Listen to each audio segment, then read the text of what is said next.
അബ് കി bar 400 പാർ എന്ന് പറഞ്ഞു നടന്ന നരേന്ദ്രമോദി ഇപ്പോൾ 400നെ കുറിച്ച് മിണ്ടുന്ന പോലുമില്ല. ഇപ്പോൾ പറയുന്നത് തേജസ്വി യാദവ് മീൻ കഴിച്ചു, രാഹുൽ ഗാന്ധി മട്ടൻ കറി വെച്ചു, നിങ്ങൾക്ക് 2 പോത്തുണ്ടെങ്കിൽ ഒരു പോത്തിനെ രാഹുൽ ഗാന്ധി പിടിച്ച് മുസ്ലിങ്ങൾക്ക് കൊടുക്കും, പാകിസ്ഥാൻ രാഹുൽ ഗാന്ധി ജയിക്കാൻ ആഗ്രഹിക്കുന്നു എന്നൊക്കെയാണ്.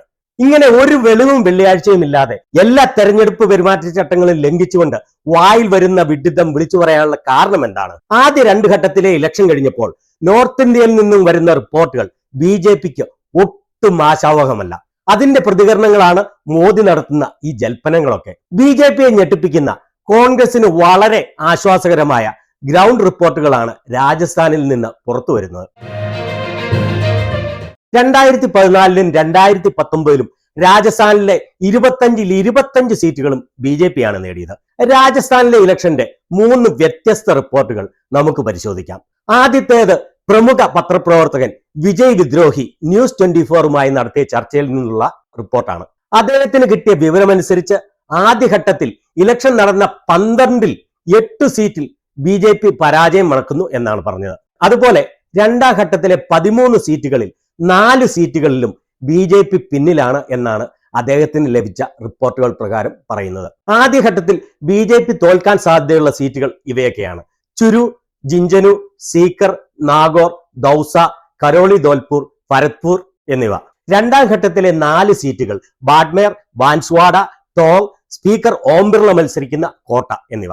അദ്ദേഹം പറയുന്നത് ഇത് അദ്ദേഹത്തിന്റെ അനുമാനമല്ല, മറിച്ച് ബി.ജെ.പി നേതാക്കൾ ഓഫ് റെക്കോർഡായി പറഞ്ഞതാണ് എന്നാണ്. ഒരു നേതാവ് പറഞ്ഞത് 12-13 സീറ്റുകളിൽ കൂടുതൽ ബി.ജെ.പിക്ക് കിട്ടില്ലെന്നാണ്. ബി.ജെ.പി ക്യാമ്പുകളിൽ വലിയ പേടിയാണ് കാണുന്നത്. കഴിഞ്ഞ പ്രാവശ്യം 2.5-3 ലക്ഷം വോട്ടിന് ജയിച്ച സീറ്റുകളിൽ വരെ ബി.ജെ.പി തോൽക്കുമെന്ന് ഭയപ്പെടുന്നു. ഒരു മോദി പ്രഭാവവും രാജസ്ഥാനിൽ ഇല്ലത്രേ. ബാഡ്മേറിൽ ബി.ജെ.പി 3ാം സ്ഥാനത്താണ് എന്നും അദ്ദേഹം കൂട്ടിച്ചേർത്തു. ഇവിടെ മത്സരിക്കുന്നത് ഒരു കേന്ദ്രമന്ത്രിയാണ് എന്നുള്ളതാണ് വസ്തുത. രണ്ടാമത്തേത് ഫലോദി ബെറ്റിംഗ് മാർക്കറ്റിന്റെ റിപ്പോർട്ടാണ്. ഇത് പണം വെച്ചുള്ള കളിയായതിനാൽ ഇവരുടെ പ്രഡിക്ഷൻ പലപ്പോഴും വളരെ ആക്യുറേറ്റ് ആണ്. ഇവരുടെ റിപ്പോർട്ട് അനുസരിച്ച് രാജസ്ഥാനിൽ കോൺഗ്രസ് 10ന് മുകളിൽ സീറ്റുകൾ നേടുമെന്നാണ് പറയുന്നത്. ആദ്യത്തേത് ബാഡ്മേർ. ഇവിടെ മോദി സർക്കാരിലെ മന്ത്രി കൈലാഷ് ചൗധരി കഴിഞ്ഞ പ്രാവശ്യം 3 ലക്ഷത്തിലധികം വോട്ടിനാണ് ജയിച്ചത്. ഇപ്രാവശ്യം ഇദ്ദേഹം 3ാം സ്ഥാനത്തേക്ക് പിന്തള്ളപ്പെടും. ഇവിടെ സ്വതന്ത്ര സ്ഥാനാർത്ഥി രവീന്ദർ സിംഗ് ഭാട്ടി 2ാം സ്ഥാനത്ത് എത്തും. മറ്റു സീറ്റുകൾ ദൗസ, ജുൻജുനു, ചുരു, നാഗോർ, സീക്കറിലെ CPI സ്ഥാനാർത്ഥി എന്നിവർ വലിയ മാർജിനിൽ ജയിക്കുമെന്ന് പറയുന്നു. ഇതുകൂടാതെ 1/2 ഡസനിലധികം സീറ്റുകളിൽ കടുത്ത മത്സരമാണ് നടക്കുന്നതെന്ന് സാട്ടാബാ സാർ പറയുന്നു. 3ാമത്തെ റിപ്പോർട്ട് പ്രമുഖ പത്രപ്രവർത്തകൻ അനിൽ ശർമ്മയുടേതാണ്.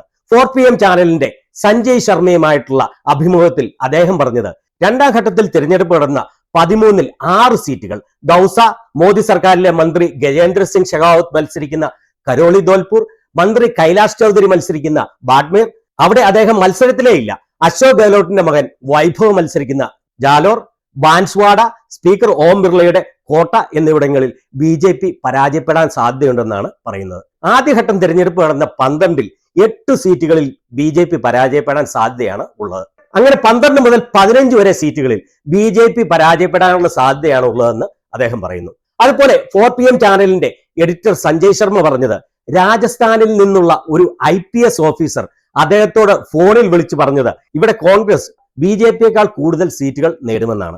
വളരെയധികം ബി.ജെ.പി വോട്ടർമാർ ഇപ്രാവശ്യം രാജസ്ഥാനിൽ വോട്ട് ചെയ്യാൻ ബൂത്തിൽ എത്തിയില്ല. അതുപോലെ തന്നെ 6% വരുന്ന രജപുത്രർ ഈ തെരഞ്ഞെടുപ്പിൽ കോൺഗ്രസിന് അൺകണ്ടീഷണൽ പിന്തുണയാണ് അറിയിച്ചിട്ടുള്ളത്. അങ്ങനെ കഴിഞ്ഞ പ്രാവശ്യം മുഴുവൻ സീറ്റുകൾ നേടിയ ബി.ജെ.പി 10 സീറ്റുകളിലേക്ക് വരെ ചുരുങ്ങാം എന്നുള്ള ഈ റിപ്പോർട്ടുകളെ നിങ്ങൾ എങ്ങനെ കാണുന്നു?